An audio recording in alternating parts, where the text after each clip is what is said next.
LeBron James at Michael Malone yan ang ating pag-uusapan. Final seconds.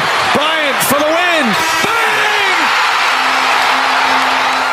Nako, LeBron James meron naman inamin sa kanyang kalusugan para sa magiging series nila laban sa Denver Nuggets. Ayon pa kay LeBron James, ay mas healthy nga daw ito kesa sa nakaraang taon nang makalaban nila ang Nuggets sa Western Conference Finals. Mas maganda nga daw ang kanyang rhythm physically at emotionally sa ngayon. Lalo at kumpara naman daw last year sa kanilang series dito sa Denver Nuggets ay nabigla nga daw itong si LeBron James. Pero mas maganda na nga daw itong kanyang pakiramdam sa ngayon. Yan nga mga idol ang inamin ni LeBron James para sa kanyang kalusugan papasok ng first round ng playoffs.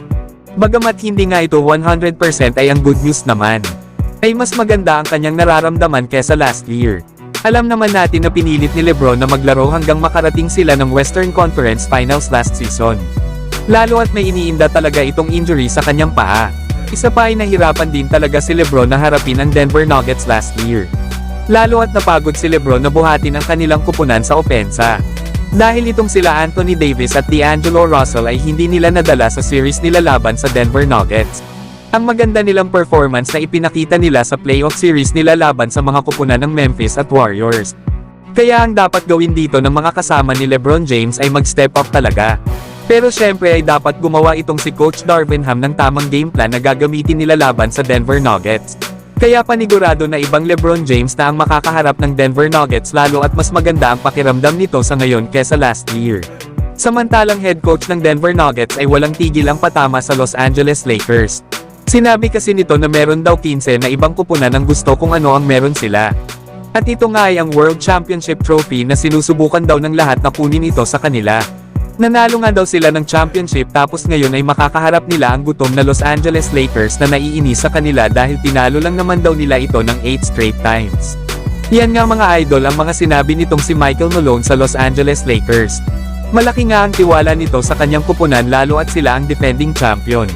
Isa pa ay tinalo nga daw nila ang Lakers ng 8 straight times.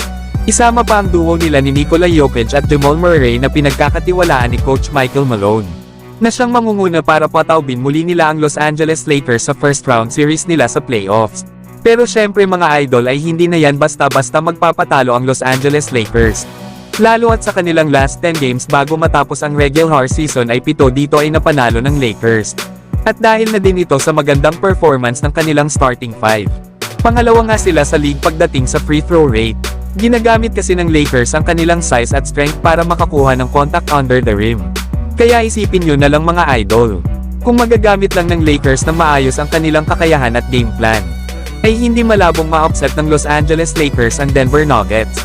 Lalo na kung mailalagay nila sa foul trouble palagi itong si Nikola Jokic. Pero kayo mga idol, kanino kayo kakampi bukas sa laban ng Lakers at Nuggets?